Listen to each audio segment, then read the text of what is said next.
that's something that leads me to want to say, okay, let's stay with the aesthetics, and also tell me a little bit now about playing the part that you have been playing with people. Hmm. And I'll ask some really boneheaded questions Really about it. boneheaded question. Hmm. But Okay. give me an urban spelunker going through, the courtyard with a fountain, or the elementary school with the broken desks, or what other Right. little hellscape, Well, this. that springs to mind, right? Yeah, just the scene that really sticks out at me when I did this was the scene with the fountain. So he, it's like, I forget what the bigger location was. I can't remember. It was a shopping mall, maybe it was a shopping mall. But he said, I said, you ask it, it's like, okay, well, what room are you going to? Going to the courtyard. And then there's this weird thing that we can get into because the game actually has two GMs with two different responsibilities. Um, I'm focusing on but the aesthetics and on the the aesthetics, visuals, yeah, right? yeah. At the moment, So that's why I'm trying to say, like, who says what is kind of important. But it the is, aesthetics but is he the walks effect, into yeah, the room. He walks into the room. He sees a fountain. It's overflowing. It's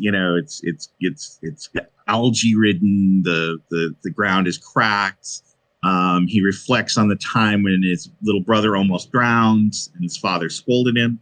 So we go to that, and he talks about, like, yeah, we were on a lake there's a cabin on the lake, and my brother and I were fighting over this little, like, water toy thing. He fell out of the boat, and he started to sink, and I had the toy, and I just watched him, go under.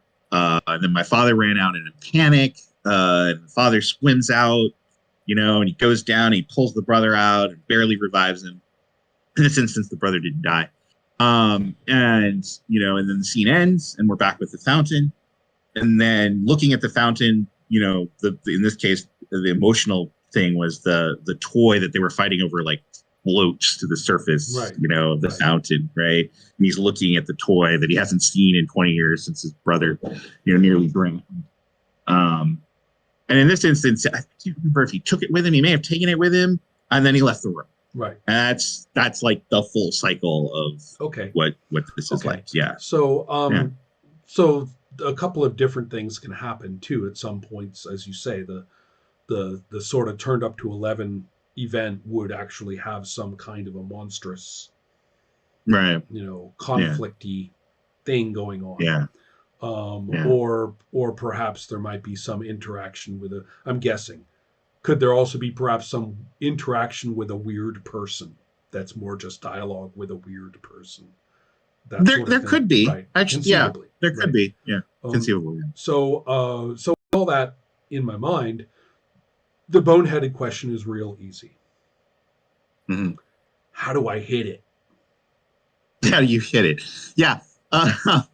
So technically, actually, even the case of the bobble, you still employ the resolution mechanic, because in some cases everything is considered an emotional attack. Right, Right. right. I get that. uh, Right. so So, so regardless of what you do, right, that is an attempt to deal with it. But if you want to hit it, right, if you want to be like, hit it. you pull It's out an my option. crowbar, right, It's an right, you option. pull out your Yeah. crowbar and you hit it, right. um I smashed the toy. so what happens is, you have a little deck of white cards that are called Absolution, um, and they're sitting in a portion of your sheet called your active psyche, and Oh my god! It's the kind of like you bad can see GM. like the Yeah. list of the college syllabus that a person went Yeah. through in order to Right. write the game. Then I took my psych Right. class. Then I took my That's my religion psych class. class. Right. Right. Exactly. So you have a little deck of white cards, that are shuffled and randomized with numbers 1 through 10 on them somehow, and there could be more than one. You could have all ones, you could have all tens. There's a way you get them, but we won't worry about that. Interesting. Okay. So And it's not the same deck. You don't know actually what's in there, right? you don't know what's in it. Right. Yeah, you Okay. don't know. Cool. All It's right. Yeah, Keep going. yeah, yeah. And then, for lack of a better term, the bad GM has a hand of cards that he can see. He can see the numbers, but it's the same thing. It's a randomized set of cards with numbers 1 through 10 and some random distribution. Um, and basically, he plays a card that's like 7, Mhm, right? mhm.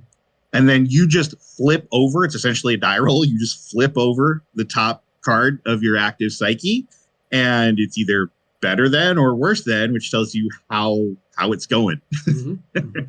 right? Whether it's good for you or bad for you. Try to hit him, you turn over your card. Oh, it's a 4. Sure. I And guess just it grabs out me and of bites me. curiosity, do you use up that deck and then get a new one for another, round in some way at whatever scale? You Or it's for the whole location. right, So it refreshes between dungeons, basically, for right. lack Okay, of a okay. better way. But your pack is your pack, whatever it may be. And Yeah. so therefore after running through it once, it's in it. Is that correct? Yeah. Okay. Okay. No, Okay. because between locations, that's what that's what the good GM does. The good GM draws all the cards necessary to refresh everybody and chooses the number distribution. So if the good GM thinks that you're a terrible person, he might hand you a deck full of nothing but ones. Oh, well, that's interesting too. Yeah, Okay. So, but yeah. the point being, I'm less interested in that than I am from the player Yeah, side. I do get new cards, and I don't know what they are in some correct. kind of regular replenishment kind of way. Yeah. Okay. Mm-hmm. And I know this is maybe being too picky, but I find I need to know. In the Mm-hmm. course of a single urban crawl, Mm-hmm. so in the course of that, Mm-hmm. does my deck that I start with get replenished during that crawl from scene to scene to scene or not? Not exactly. There's a way. So cards flow out of your active psyche, and then depending on how the whole conflict in a room resolves, you end up with cards in your latent psyche. Um, that's actually what the mechanical function currently of those little like one-on-one meetups are. Is a player after you have a scene with them may it's not a they don't have to move one card from your latent psyche back into your active I see. psyche. Okay. So technically, Right. they could move a card you've already played back into your. So you like Right. so it doesn't refresh, but you may get No, one but or you're two right. cards sort Right. of. Okay. Yeah, So yeah. so with this in mind, Mm-hmm. there comes a kind of question, which is,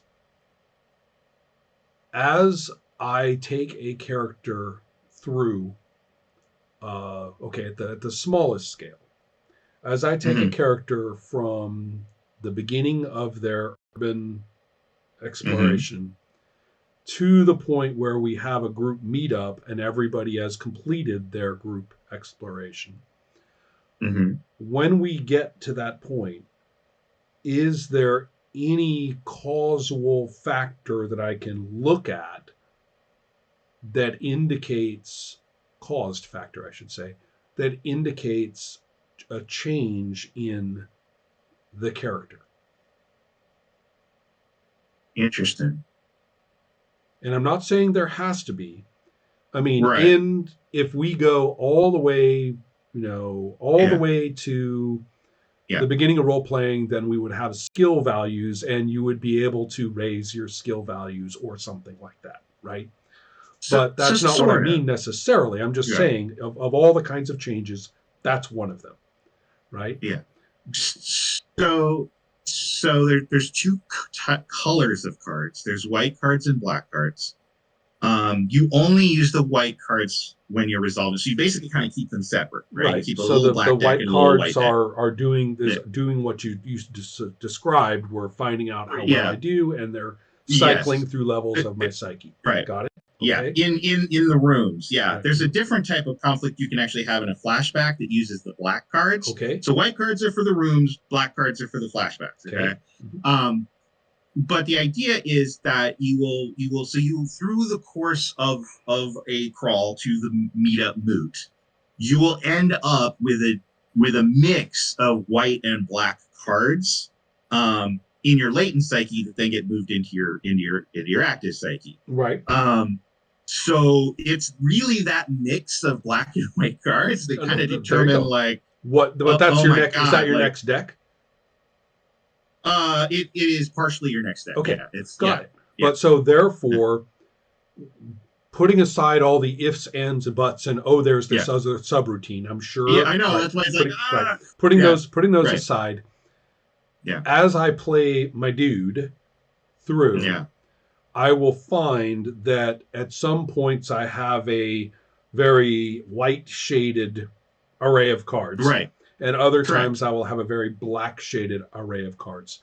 Now, correct. Yes. what behaviors of mine in terms of card use, and this could be a direct effect so that I can actually control it through my choices, or an indirect effect, which means my choices will make a difference to it, but I can't control it. Mm. Um, what behaviors of mine as a player, well, I should say as a character, as indicated by me, um, actually affect which way it goes or could go, Okay.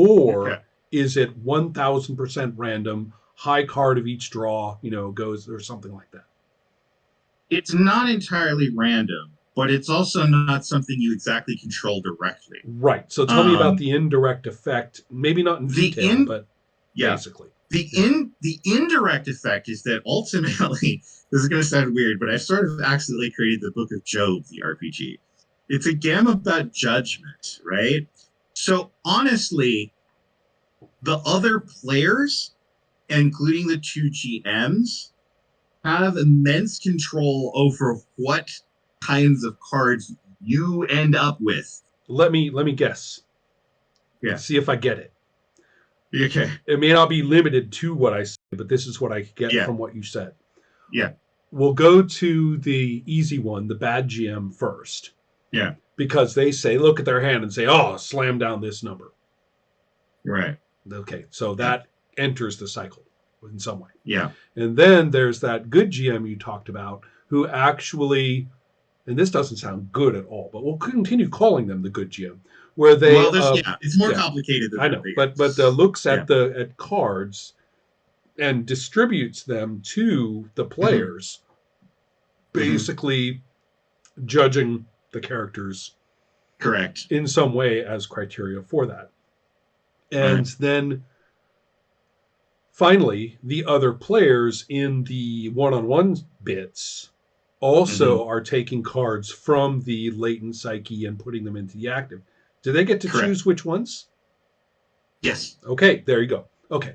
So that's where the judgments are. The terminology may be imprecise philosophically, but you are receiving a randomization effect from your point of view. Right. Right. So so with that in mind, therefore, you do your actions and you see the reflections of those actions or perceptions of those actions cumulatively appear, cumulatively piecemeal, right, across people, appear hypothetically if you were playing with a bunch of people with no particular capacity for judgment, and therefore their choices for what to do about this were, pretty blah and inconsistent with one another, then you would just kind of end up with kind of a random walk around 50% black and white, if that were which the is case. actually is funny, which is actually why I wrote a computer simulation of this to see what would happen if nobody cared. Right. Yeah. And so okay. So that's the idea. And if the caring makes skews, then you know that this is socially a real phenomenon. Correct. So, yes. Okay.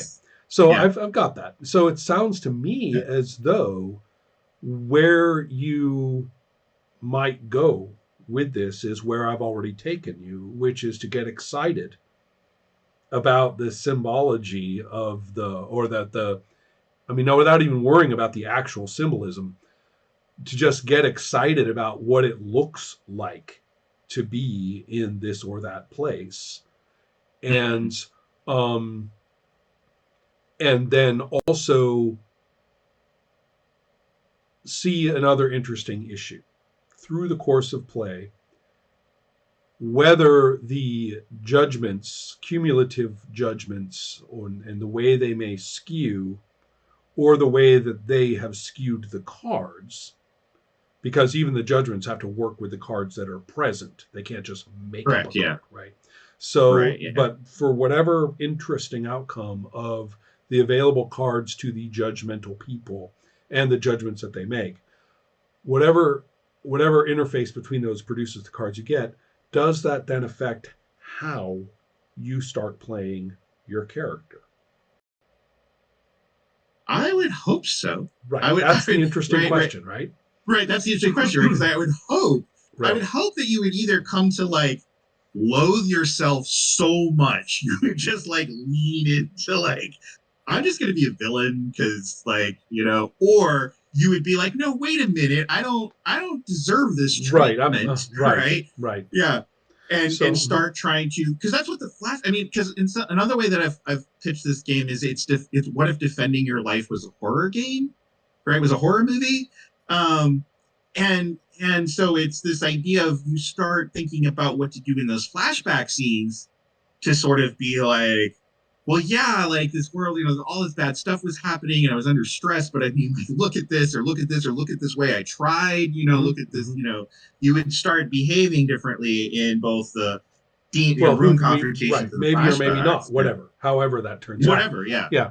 And so with that in mind, and knowing that you have been all too much in contact with the thought space of role playing it's through the years, I know that I don't have to give you the long speech about when I name other games. I'm not saying, oh, this did this first, so screw you. Oh, sure, yeah. And I'm not also saying, oh, look, this game did it. Why don't you go do it the way this game did it? Right. So of course, not, neither of those are in play. So when I list the following. Okay. First is the solo game The Plant by Jason Morningstar. Oh, yeah. Right. It's available for free and is very playable, and it's one of the games that I make people play in certain dialogues. Because The Plant is kind of old. For all I know, I took the room structure of this game from The Plant. Interesting. Okay. Yeah. And so, but what I'm interested in is the events of randomization of the cards, certain constraints you have in putting them together, and then the fact that you have to interpret these objects that you find as you go along, and thereby build the backstory of your character. And then it being a Jason Morningstar game is also depressing, evil, misanthropic, and and highly unsympathetic to your character. So it all ends up being about how awful your character is. There may be. To tell you the truth, that is actually something that I'm actually trying to somewhat avoid. I get that, but I get that. But what I'm saying is that it is structural and content elements of the game in collusion with the player's own creative input, right? That results in that. I mean, it doesn't have to be that dreadful. It's just that's Jason. And so then there's the Hour Between Dog and Wolf by Matt Gwynn. And I've been meaning to look at that game. Yeah. The feature that came to mind is that very much in accord with the media that inspires the game. The worldview of each of the characters and the changes in that worldview as the story continues actually dictates the kind of content that can be brought in, both in terms of the atmosphere of the setting, but also in terms of specific kinds of threats and things. So if your character's, idealism of some kind has gone up, then that metric actually is a constraint for what can be in the next scene. Maybe there can be an external threat, but it can't be a certain kind of threat because of the idealism. right? It can't be. Oh. And Matt, of course, went through the agonies of the Dams trying to explain this in the text. No, it's not that your characters have psychic powers and they are affecting the set. No. This is thematics. This is the way these stories are made. So that, say, your detective catches the serial killer, but their own morality, their own ideals, and their own sense of societal responsibility has been ground down to a nub in order to do it. Well, they're going to walk off down under the iron gray sky while a crippled guy hunches deeper into the alleyway as they walk past. Right. See what I mean? It's that's the kind of way that the game goes scene by scene even.